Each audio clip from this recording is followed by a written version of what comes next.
प्रिय विद्यार्थियों, हिंदी की ई लर्निंग कक्षा में आप सभी का पुनः स्वागत है। आज हम संप्रेषण प्रक्रिया के तत्वों की चर्चा करेंगे। तो संप्रेषण प्रक्रिया में 9 तत्व प्रमुख रूप से शामिल हैं, जिसमें से पहला तत्व है स्रोत। किसी भी संदेश का जन्म स्रोत से होता है। यह स्रोत कोई भी व्यक्ति हो सकता है। वह स्रोत अपने विचारों को अभिव्यक्त करना चाहता है। जैसे व्यक्ति संदेश का स्रोत है, तो व्यक्ति अपने विचारों को व्यक्त करना चाहता है। इसके लिए वह अपने अनुभव और भाषा ज्ञान का उपयोग करता है। वह स्रोत या व्यक्ति अपने विचारों को शब्दों में ढालता है। मौखिक संप्रेषण के संदर्भ में इस स्रोत को वक्ता कहते हैं। दूसरा पॉइंट है व्यक्तित्व क्षमता। विचारों को भाषागत अभिव्यक्ति देने की कला को व्यक्तित्व क्षमता कहते हैं। वक्ता की भाषा ऐसी होनी चाहिए जिसके जरिए वह अपने विचारों को स्पष्टता से अभिव्यक्त कर सके और श्रोता उसके संदेश को समझ सकें। तीसरा पॉइंट संदेश। वक्ता के विचारों की अर्थपूर्ण अभिव्यक्ति को संदेश कहते हैं। यह संदेश लिखित भी हो सकता है और मौखिक भी, या गैर मौखिक, जिसे आंगिक भी कहते हैं। आंगिक मीन्स सांकेतिक।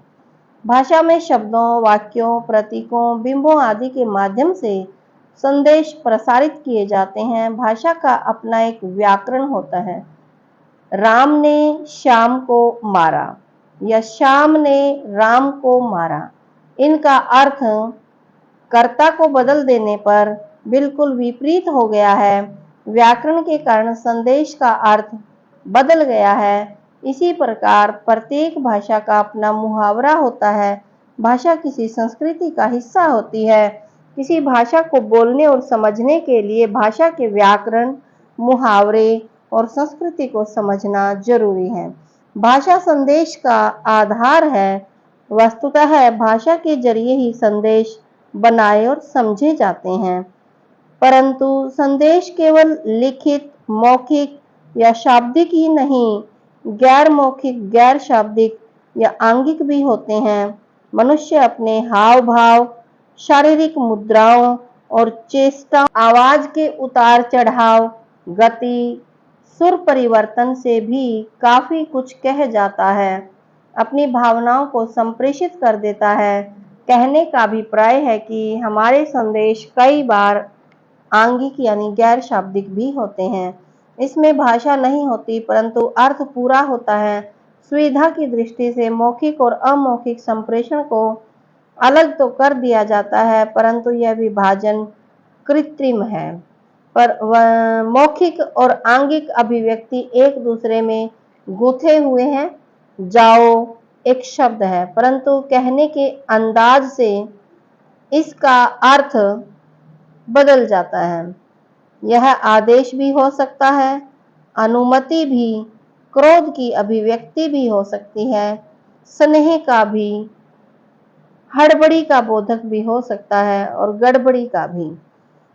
संप्रेषक को भाषा और वाणी में तालमेल रखना चाहिए ताकि उसका संदेश सही ढंग से संप्रेषित हो सके।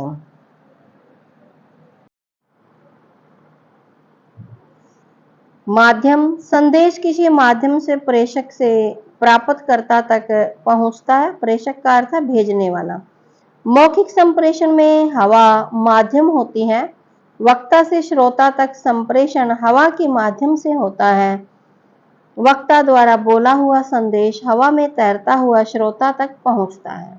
बच्चों, ध्वनि के गमन के लिए माध्यम का होना जरूरी है, और जो हवा है वह एक माध्यम है जिसके माध्यम से हमारी आवाज दूसरे तक पहुंचती है, ध्वनि तरंगों के माध्यम से। अब तो रेडियो तरंग, सैटेलाइट आदि के माध्यम से भी संदेश को दूर दूर तक फैलाया जा सकता है। जनसंचार माध्यम जैसे टेलीविज़न आदि के माध्यम से संदेश को दूर दूर तक हम भेज सकते हैं। माध्यम, संदेश किसी माध्यम से प्रेषक से प्राप्तकर्ता तक पहुंचता है। प्रेषक का अर्थ है भेजने वाला। मौखिक संप्रेषण में हवा माध्यम होती है। वक्ता से श्रोता तक संप्रेषण हवा के माध्यम से होता है। वक्ता द्वारा बोला हुआ संदेश हवा में तैरता हुआ श्रोता तक पहुंचता है। बच्चों, ध्वनि के गमन के लिए माध्यम का होना जरूरी है और जो हवा है वह एक माध्यम है जिसके माध्यम से हमारी आवाज दूसरे तक पहुंचती है, ध्वनि तरंगों के माध्यम से। अब तो रेडियो तरंग, सैटेलाइट आदि के माध्यम से भी संदेश को दूर दूर तक फैलाया जा सकता है। जनसंचार माध्यम जैसे टेलीविज़न आदि के माध्यम से संदेश को दूर दूर तक हम भेज सकते हैं। संप्रेषण के तत्वों में जैसे 9 तत्वों की बात हुई थी, तो दूसरे किसी संदर्भ ग्रंथ से हमने 7वां तत्व उठाया है, संप्रेषण का संबंध। भौतिक संदर्भ हो सकता है, जैसे स्कूल, शिक्षा कक्ष आदि के अंदर संप्रेषण करना।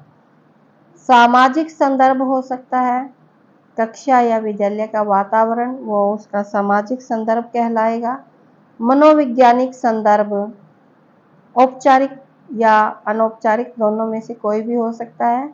समय संदर्भ, दिन का समय है या रात की अवधि है, तो समय की जो भी अवधि हो उसका भी संप्रेषण से संबंध रहता है।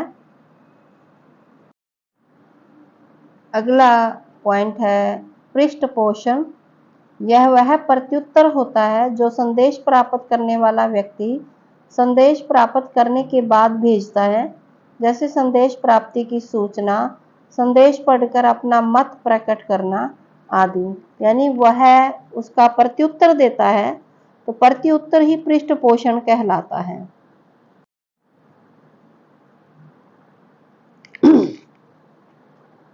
संकेत, संकेत अथवा प्रतीक वे हैं जो किसी अन्य वस्तु का प्रतिनिधित्व करते हैं।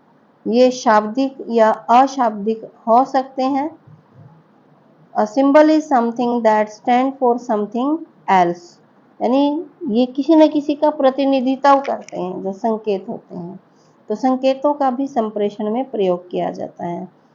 एनकोडिंग हम पहले पढ़ चुके हैं, यानी प्राप्तकर्ता वह प्रक्रिया जिसमें किसी विचार भावना की अभिव्यक्ति के लिए संकेत व प्रतीकों का प्रयोग किया जाता है। इन्होंने इसको एनकोडिंग कहा है, यानी संदेश को भेजना, किसी भी तरीके से संदेश को भेजना वो एनकोडिंग होता है।